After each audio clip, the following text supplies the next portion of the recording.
हाँ बच्चों, पिछले सेशन में हम लोगों ने देखा था ये एलिप्स की स्टैंडर्ड इक्वेशन है x square upon a square plus y square upon b square is equals to 1। ये वाला केस है जबकि एलिप्स का जो एक्सिस है वो axis of the ellipse is major axis. यहाँ पे एक्स एक्सिस जो है ये मेजर एक्सिस है और वाई एक्सिस यहाँ पे माइनर एक्सिस है। मतलब ये जो डिस्टेंस, अगर हम इसको इस तरह से पॉइंट्स में बोल दें A B and C D, तो ए बी की वैल्यू यहाँ पे क्या हो जाएगी 2a which is the length of the major axis, दीर्घ अक्ष जिसको कहते हैं।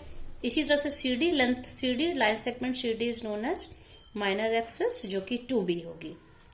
तो जब किसी एलिप्स का एक्स एक्सिस मेजर एक्सिस होता है तो इक्वेशन होती है x square upon a square plus y square upon b square is equals to 1। अब इसमें कुछ चीजें ये देखनी है कि कोई भी पॉइंट P एलिप्स पर है और जिसके कोऑर्डिनेट्स हैं एक्स वाई, तो ये आप देख सकते हैं कि P की पोजीशन पूरे में इस एलिप्स में कहीं पर भी हो जाएगी तो P का मैक्सिमम एक्स कोऑर्डिनेट की मैक्सिमम वैल्यू ये OB या OA हो सकती है। ठीक है, इसी तरह से जो y कोऑर्डिनेट है पॉइंट P का, ये मूविंग पॉइंट है कहीं पर भी हो, तो y कोऑर्डिनेट की मैक्सिमम वैल्यू या तो OC होगी या OD, दैट इज B। और इसी तरह से x कोऑर्डिनेट की मैक्सिमम वैल्यू क्या थी A।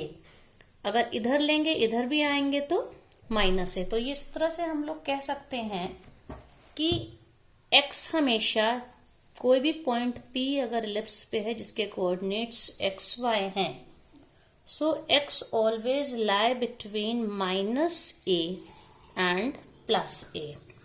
-a से इसकी वैल्यू हमेशा बड़ी होगी और +a से ये distance OA is -a and OB is +a।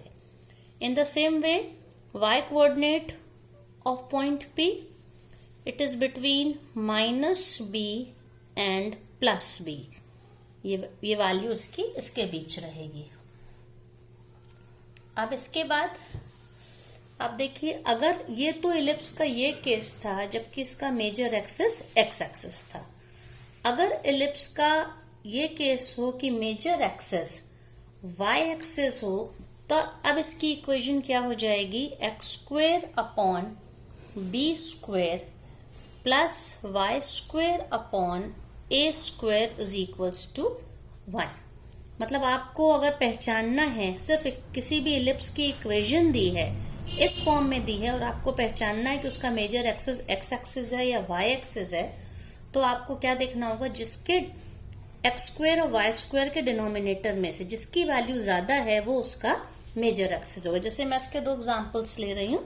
जैसे मान लीजिए एक इक्वेशन मैंने लिखी एक्स स्क्वायर अपॉन 9 प्लस y square upon 4 is equals to 1।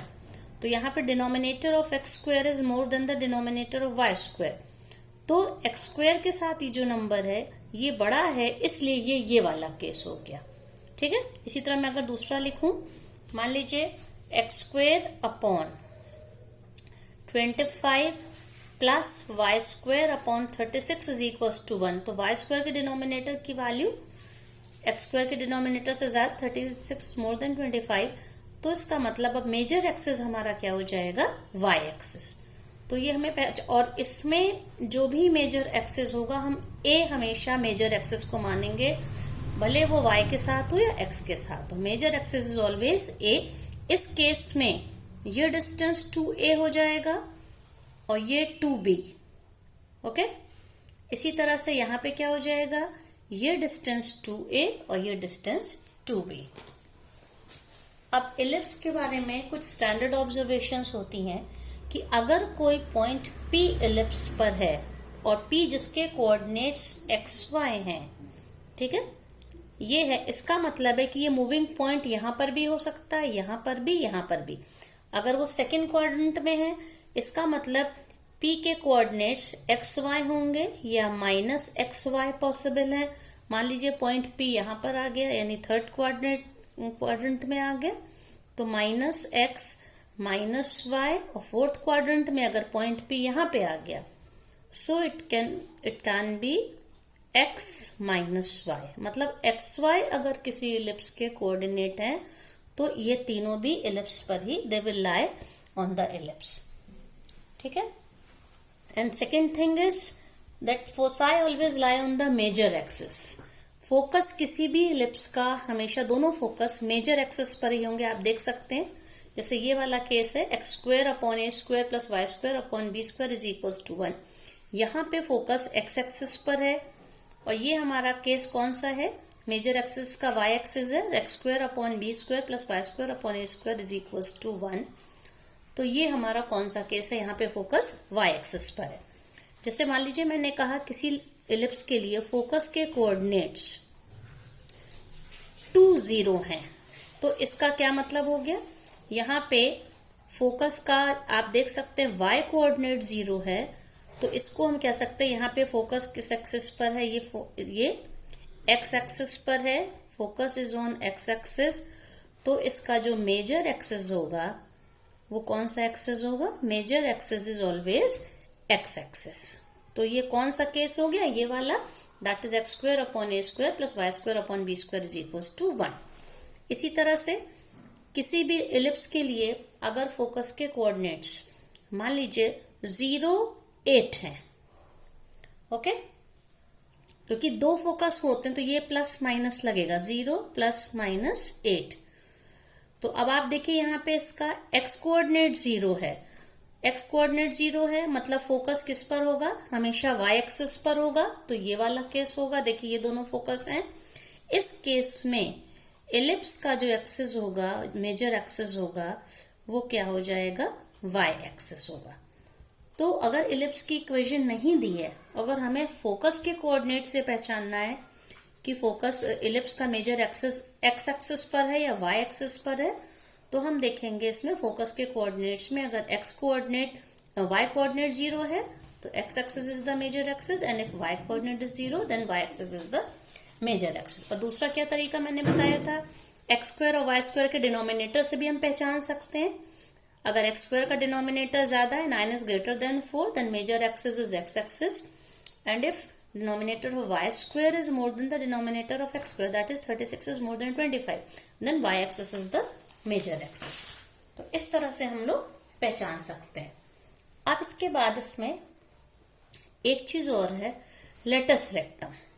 Latus rectum क्या होता है, ये देखिए इलिप्स, मान लीजिए हमने इलिप्स का ये वाला केस लिया जिसका मेजर एक्सिस x एक्सिस है, तो हम इस इलिप्स के लिए एक ऐसी कॉर्ड खींचें इस तरह से जो कि फोकस से पास हो और फोकस के परपेंडिकुलर हो। तो इस तरह से हम लोग दो कॉर्ड्स ऐसी खींच सकते हैं passing through two different foci.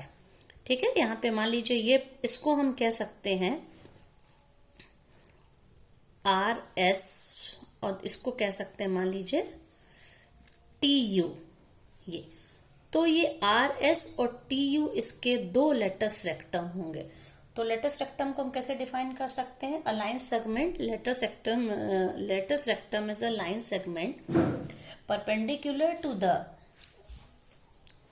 Major axis and passing through the foci of the ellipse. किसी भी इलिप्स के दोनों फोकस से पास होने वाला वो परपेंडिकुलर लाइन सेगमेंट जो कि मेजर एक्सिस के परपेंडिकुलर होता है उसको लेटस रेक्टम कहते हैं।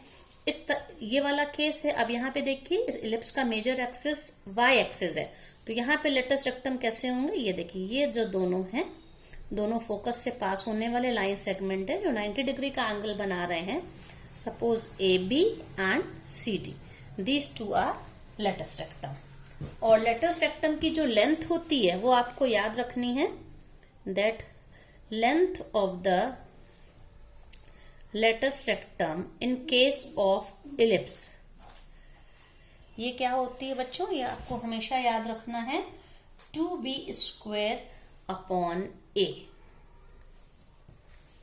ओके, ये आपको याद रखना है इसमें।